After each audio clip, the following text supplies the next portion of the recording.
అడుగుతారు చాలా మంది లిటరేట్స్ వాళ్ళకి అర్థం కాదు 100 సార్లు అడుగుతారు. మరి చెప్తాం మనం గెలిచినట్టు మాట్లాడకు. మాకు ఇన్స్ట్రక్షన్స్ ఉన్నాయి, మాకు ఇది అయితే అవుతున్నాయి. ఎవరన్నా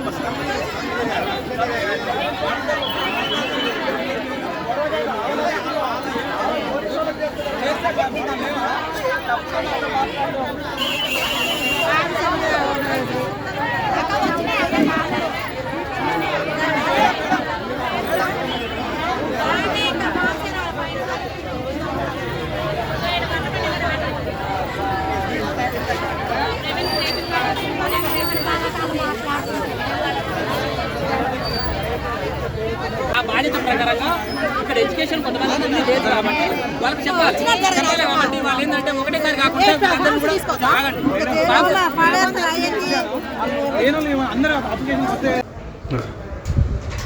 తెలంగాణ రాష్ట్ర వ్యాప్తంగా కాంగ్రెస్ పార్టీ అధికారంలోకి వచ్చిన తర్వాత గ్రామ సభలు వార్డు సభల ద్వారా కొత్త రేషన్ కార్డులు కావచ్చు, ఇందిరమ్మ ఇళ్ళు కావచ్చు, లేకపోతే బెనిఫిషియర్ని గుర్తించే క్రమంలో అదేవిధంగా సూర్యాపేట మున్సిపల్ పరిధిలో 48 వార్డులకు గాను నిన్న నుండి గ్రామ సభలు నిర్వహిస్తున్నారు.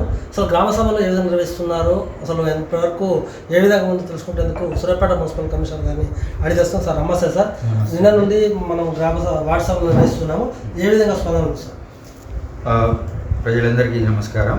సూర్యాపేట పట్టణంలో 48 వార్డులు ఉన్నాయి. 48 వార్డులకి గాను రోజు 12 వార్డులు, ఉదయం పూట 3 వార్డులు, సాయంత్రం పూట 3 వార్డులు, ఉదయం 6 సాయంత్రం 6 వార్డులు చొప్పున 12 వార్డులు 4 రోజులకు షెడ్యూల్ ఇవ్వడం జరిగింది. ఇప్పటి వరకు నిన్న 12 వార్డులు అయిపోయినాయి. ఈరోజు 2వ రోజు, ఇప్పుడు 6 వార్డులు నడుస్తుంది.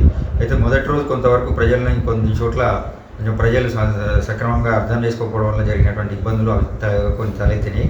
కాకపోతే ఏమైందంటే ప్రభుత్వం నుంచి స్పష్టంగా ఆదేశాలు ఉన్నాయి. మనకు ఒకటి 3 రకాల జాబితాలు, మన రేషన్ కార్డులకు సంబంధించి 3 రకాల జాబితాలు ఇవ్వడం జరిగింది. మొదటిది సివిల్ సప్లైస్ డిపార్ట్మెంట్ నుంచి ఒకటి వచ్చింది, మన సోషియో ఎకనామిక్ సర్వేలో డేటా ఆధారంగా తీసినటువంటిది. రెండవది మన మామూలుగా తహసీల్దార్ ఆఫీసులు, మీ సేవా ఆఫీసులు రేషన్ కార్డులో ఎడిషన్స్కి, డిలిషన్స్కి, న్యూ రేషన్ కార్డ్స్కి అప్లై చేసుకున్నటువంటి వారి జాబితా. మూడవది ఏంటంటే మన ప్రజాపాలనలో రేషన్ కార్డు కావాలనుకున్నటువంటి వారి జాబితా.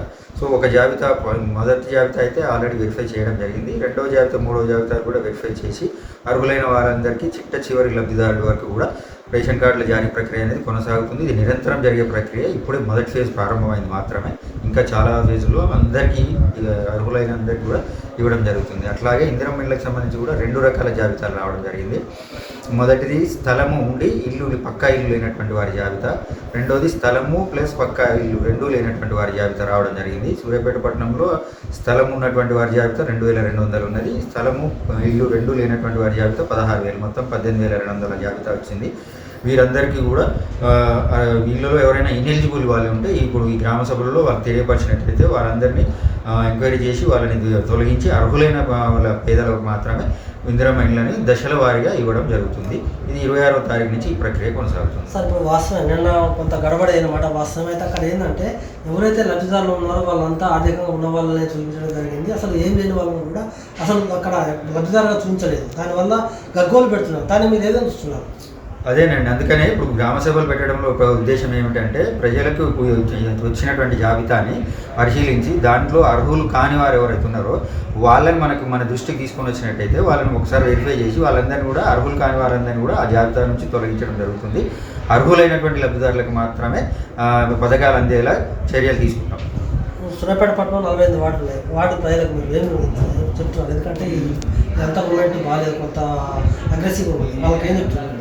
ప్రజలందరూ కూడా సహృదయంతో అర్థం చేసుకొని జాబితాల్లో ఎవరైనా అర్హులు కాని వారు ఉంటే వాళ్ళందరినీ తొలగించి అర్హులైన వారు ఇంకా ఎవరైనా ఒకవేళ రాకపోయేట వాళ్ళు ఇప్పుడు కూడా వాళ్ళు కొత్తగా అప్లై చేసుకోగలరు. నెక్స్ట్ జాబితాలలో వాళ్ళని కూడా పరిగణించడం జరుగుతుంది.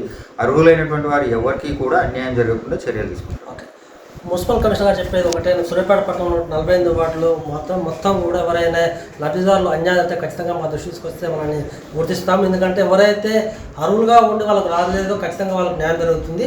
ఎవరైతే ఇప్పుడు లబ్ధిదారులుగా పేరు ఉన్నటువంటి వాళ్ళు వెళ్తున్నారో వాళ్ళు ఆర్థికంగా ఉండే మాత్రం ఖచ్చితంగా తీసేస్తానిస్తున్నారు. ఈ రేషన్ కార్డులు కావచ్చు, ఇందిరమ్మ ఇళ్ళు రేషన్ కార్డులు మాత్రం నిరంతర ప్రక్రియ దాన్ని ఇప్పటివరకే మనం చూస్తున్నాము. కొంతమంది మీ సేవలు తీసుకున్నారు, కొంతమంది ప్రజాపాలన దరఖాస్తు చేసుకున్నారు, కొంతమంది రెవెన్యూ ఆఫీసులు తీసుకున్నారు. ఖచ్చితంగా వాళ్ళందరికీ కూడా ఎవరైతే ఎలిజిబిలిటీ ఉన్నారో వాళ్ళకి న్యాయం జరుగుతుంది. అదేవిధంగా ఇందిరా మహిళల విషయాలు కూడా వస్తే ఖచ్చితంగా లబ్ధిదారులు ఎవరైతే ఉన్నారో వాళ్ళు ఒకవేళ లబ్ధిదారులు అనిపించుకుంటే ఖచ్చితంగా వాళ్ళకు కూడా న్యాయం చేస్తాము. ఒకవేళ వాళ్ళ ఆర్థికంగా ఉంటే మాత్రం ఖచ్చితంగా తొలగిస్తామని కూడా కమిషనర్ గారు పేర్కొంటున్నారు.